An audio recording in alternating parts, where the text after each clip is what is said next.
Which is the best book for JEE Main और JEE Advance? ये one of the most important question है और होना भी चाहिए, क्योंकि अगर आपने एक गलत रिसोर्स या मॉड्यूल को सिलेक्ट कर लिया तो अपने प्रिपरेशन के एंड में जाकर हमें ये पता लगेगा कि हमसे प्रीवियस ईयर क्वेश्चन सॉल्व ही नहीं हो रहे। भले हमने 12 से 13 घंटे पढ़ाई की, लेकिन फिर भी जो मॉड्यूल सॉल्व की, जो बुक सॉल्व की, वही गलत थी, क्योंकि उसकी लेवल उतनी ज्यादा नहीं थी। और अगर आखिर में जाकर ये पता लगा कि हमसे प्रीवियस ईयर क्वेश्चन सॉल्व नहीं हो रहे, जो फाइनल एग्जाम में क्वेश्चन पूछे जाने वाले, अगर हमारी लेवल ही उतनी नहीं है, तो वो 2 साल की प्रिपरेशन मैटर ही नहीं करती, वो पूरी प्रिपरेशन वेस्ट है। और मैंने कई सारे जेईई एस्पिरेंट्स को अपनी प्रिपरेशन इसके पीछे वेस्ट करते हुए देखा है, जहां उन्होंने एक गलत रिसोर्स सिलेक्ट कर लिया या कोई एक ऐसी बुक सिलेक्ट कर ली जितनी उनकी लेवल भी नहीं थी, वो बहुत ज्यादा डिफिकल्ट बुक सिलेक्ट कर लेते हैं। बहुत सारे जेईई एस्पिरेंट्स का ये क्वेश्चन भी होता है कि क्या एचसी वर्मा सफिशिएंट है जेईई एडवांस क्रैक करने के लिए? पीडब्ल्यू मॉडल सफिशिएंट है मेन से एडवांस लेवल के लिए? क्या मेंस और एडवांस दोनों की प्रिपरेशन अलग अलग करनी होती है? क्या मेंस और एडवांस के लिए अलग अलग रेफरेंस बुक की जरूरत पड़ेगी? सो दोनों ही केस में थ्योरी तो सेम होती है। आपको मेंस से एडवांस के लिए आपको कोई स्पेसिफिकली अलग थ्योरी करने की जरूरत नहीं पड़ेगी।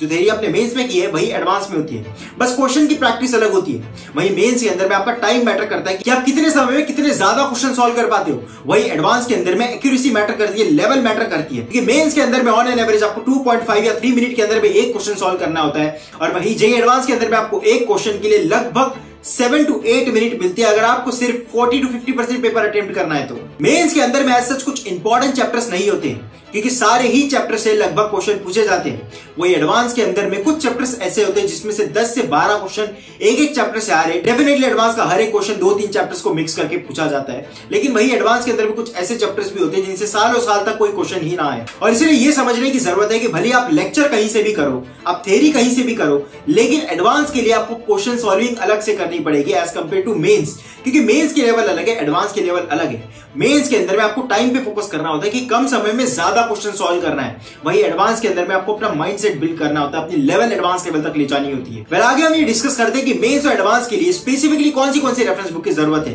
क्या कोचिंग के मॉड्यूल सफिशिएंट है? बहुत सारे जेईई एस्पिरेंट्स का ये क्वेश्चन भी होता है कि क्या प्रीवियस ईयर क्वेश्चन सफिशिएंट है, और इसलिए एडवांस के अंदर में आपको क्वांटिटी पे नहीं क्वालिटी पे फोकस करना पड़ेगा।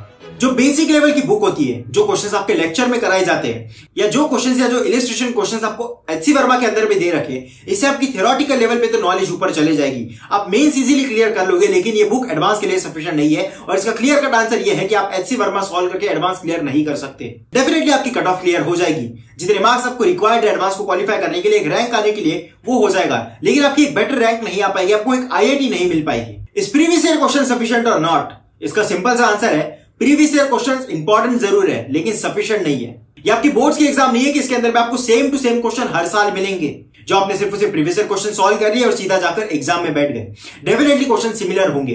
प्रीवियस ईयर क्वेश्चन एक एग्जैक्ट सैंपल प्रोवाइड कराता है कि किस लेवल के क्वेश्चन, किस पैटर्न के क्वेश्चन आपको एग्जाम में पूछे जाएंगे, और इसलिए प्रीवियस ईयर क्वेश्चन इंपॉर्टेंट है, लेकिन सफिशिएंट नहीं। और इसलिए जेईई 26 एस्पिरेंट्स को मैं हमेशा से रिकमेंड करता हूं कि प्रीवियस ईयर क्वेश्चन को एज अ टेस्ट सॉल्व करना है, ना कि एज अ प्रैक्टिस। प्रैक्टिस के लिए आपको डेफिनेटली कोचिंग के मॉड्यूल रेफरेंस बुक ही यूज करनी है। लेकिन वही जेईई 2025 एस्पिरेंट्स, अगर आपने अभी तक प्रीवियस ईयर क्वेश्चन सॉल्व नहीं कर रखे, तो आपको उसको एज प्रैक्टिस भी आप उसे सॉल्व कर सकते हो, क्योंकि एग्जाम आते आते आपके पूरे प्रीवियस ईयर क्वेश्चन सॉल्व होने चाहिए। स्पेसिफिकली एडवांस के लिए हमें कौन सी रेफरेंस बुक सॉल्व करनी है या कौन सी कोचिंग के मॉड्यूल सफिशिएंट है, ये डिस्कस करते हैं। जितने ज्यादा इंपॉर्टेंट प्रीवियस ईयर क्वेश्चन है, उतना ही ज्यादा इंपॉर्टेंट है कि आप वो प्रीवियस ईयर क्वेश्चन को किस बुक से सॉल्व करते हो, क्योंकि अगर उस बुक के सॉल्यूशन में ही बहुत ज्यादा एरर है, तो आपको 2x 3x टाइम लग रहा होगा उसी particular set of previous year question को सॉल्व करने में। और जब आप एनसीईआरटी भी रीड कर रहे हो, तो पहले वो एनसीईआरटी को पढ़ के फिर उसके पॉइंटर्स के अंदर में नोट्स बनाने से बेटर है आप एक ऐसी कोई बुक सिलेक्ट करो जिसके अंदर में ऑलरेडी एनसीईआरटी के 1 लाइन पॉइंटर आपको प्रोवाइड कर रखे हो, जो आपके प्रिपरेशन को और ज्यादा इफेक्टिव और लेस टाइम कंज्यूमेबल बना देते हैं, जिससे आपको उसे पढ़ने में इतना ज्यादा समय नहीं लग रहा होगा और आपकी प्रिपरेशन और ज्यादा इफेक्टिव हो जाएगी।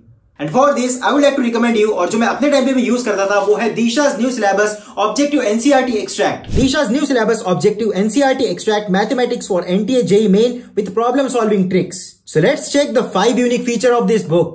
इस बुक कम क्वेश्चन बैंक के अंदर टोटल 27 चैप्टर्स है, 14 chapters from class 11th and 13 chapters from class 12th. And the most highlighting feature of this book is NCERT one-liner. Class 11th और क्लास 12th के NCERT के सारे ही कंसेप्ट्स को in the form of one-liner provide किया गया है। So in short, अगर आपने ये बुक पढ़ ली तो आपको NCERT सेपरेटली पढ़ने की कोई जरूरत नहीं। हर एक चैप्टर को 2 पार्ट में डिवाइड किया है, जैसे part 1 learn and revise and part 2 practice and excel, जिसके अंदर में आपको NCERT based topic wise wise MCQs provide किए जाते हैं, प्लस एनसीईआरटी एग्जाम्पलर और past year JEE Main question. Each chapter start with trend buster, जिसमें हाईलाइट किए जाते हैं मोस्ट और least important chapters based upon the last 8 years questions of JEE Main including 2 sets of 2024 JEE main. NCERT one liner, जिसके अंदर NCERT के सारे topics को वन लाइन में कवर कर रखा है, प्लस प्रीवियस ईयर एमसीक्यूज के जितने इंपॉर्टेंट कंसेप्ट्स है वो सारे कंसेप्ट्स को in the form of one line explain किया गया है। Provided with tip trick techniques one liner, जो आपको हेल्प करता है क्विक प्रॉब्लम सॉल्विंग के अंदर में, जिसके अंदर में आपको शॉर्ट ट्रिक्स और फॉर्मुलेस दे रखे हैं। Now part 2 practice and excel, जिसके अंदर में आपको 4 टाइप्स ऑफ ऑब्जेक्टिव एक्सरसाइज मिलते हैं जो कवर करते हैं सारे ही variety of questions asked in JEE Main. Exercise 1, जिसमें NCERT based topic wise MCQs provide किए जाते हैं।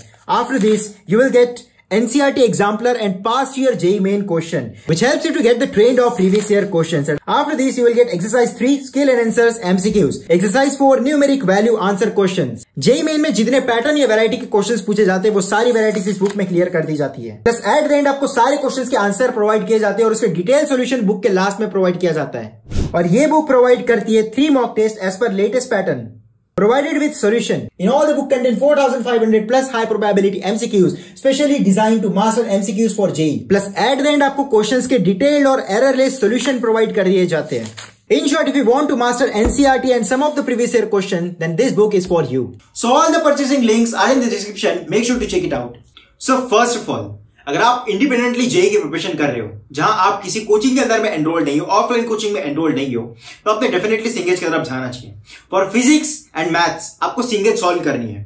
फॉर केमिस्ट्री, जिसके अंदर में फिजिकल केमिस्ट्री के लिए आपको नीरज कुमार सॉल्व कर रहे हैं या आप नरेंद्र अवस्थी भी सॉल्व कर सकते हो। ऑर्गेनिक केमिस्ट्री के लिए हिमांशु पांडे, और इनऑर्गेनिक केमिस्ट्री के लिए आपको कोचिंग के नोट्स बहुत बेटर तरीके से बनाने हैं। जितने ज्यादा शॉर्ट नोट्स आप बना सकते हो उतने ज्यादा शॉर्ट नोट्स बनाने हैं। एनसीईआरटी पढ़नी है और क्वेश्चन के लिए आप कोई भी जो लेवल 1 बुक होती है उसको यूज कर सकते हो, या ज्यादातर आप या प्रीवियस ईयर क्वेश्चन भी सॉल्व कर सकते हो फॉर इनऑर्गेनिक केमिस्ट्री। और सिंगेज एक ऐसी बुक है जिससे आपकी मेंस लेवल और एडवांस लेवल दोनों क्लियर हो रही होगी।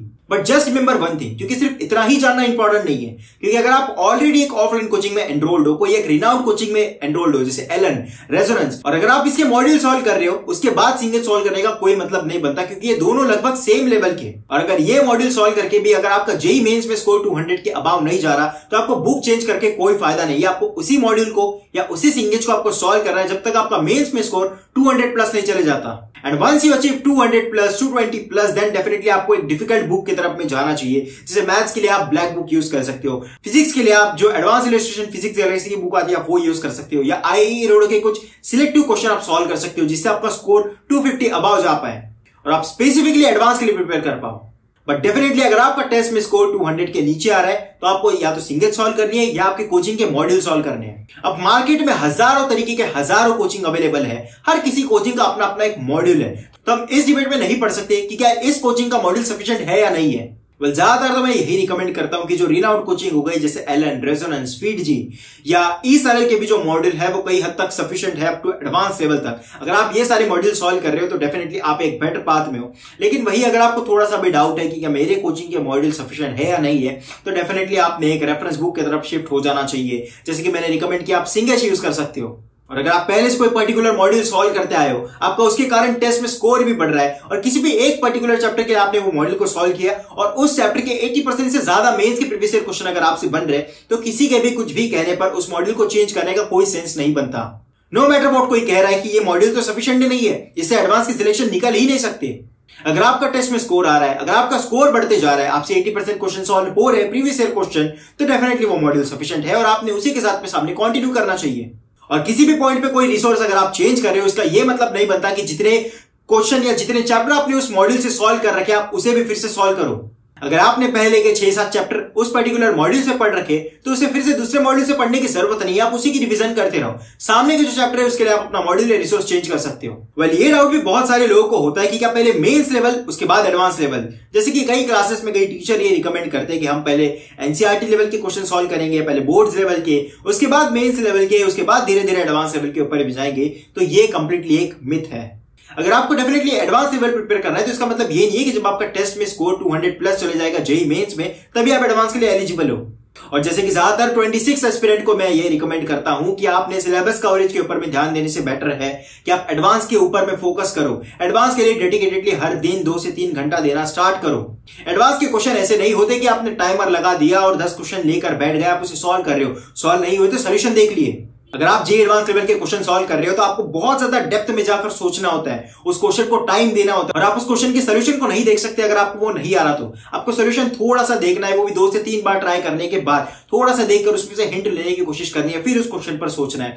उसके बाद फाइनली जाकर आपको सोल्यूशन देखना है जब आपसे क्वेश्चन सॉल्व हो ही नहीं रहा। और इस तरीके से जब आप धीरे धीरे किसी एक चैप्टर को अप टू एडवांस लेवल तक प्रिपेयर कर लेते हो तो आपको एक कॉन्फिडेंस आ जाता है कि अब मैं बाकी सारे चैप्टर्स को भी अप टू एडवांस लेवल तक प्रिपेयर कर सकता हूं। और इसका यह मतलब बिल्कुल भी नहीं बनता कि आपको पहले मेंस के अंदर में अपने स्कोर को 200 प्लस लेके जाना है, उसके बाद में एडवांस की प्रिपरेशन सॉल्व करनी है। और इसी के पीछे मैंने कई सारे जेईई एस्पिरेंट्स की प्रिपरेशन वेस्ट होते हुए देखी है कि वो लोग का माइंडसेट होता है हम पहले मेंस लेवल को सिक्योर करेंगे, उसके बाद एडवांस के ऊपर में जाएंगे। और होता यह है कि मेंस का फर्स्ट अटेम्प्ट भी कट जाता है, फिर सेकंड अटेम्प्ट आता है, तब भी हम मेंस पे ही फोकस कर रहे हैं, फिर सेकंड अटेम्प्ट भी हो गया। अब फाइनली हमारे पास लेस देन 1 मंथ बचता है और उसके अंदर में हम फोकस करते हैं, उसके अंदर में हम ट्राई करते हैं कि एडवांस में एक बेटर रैंक आ जाए। और लास्ट के 1 महीने में जेईई एडवांस क्लियर करना पॉसिबल तो नहीं है, इसलिए अभी से ही भले मेंस के अंदर में जो भी स्कोर आ रहा हो, एडवांस के लिए हमें पैरेलली प्रिपेयर करना जरूरी है।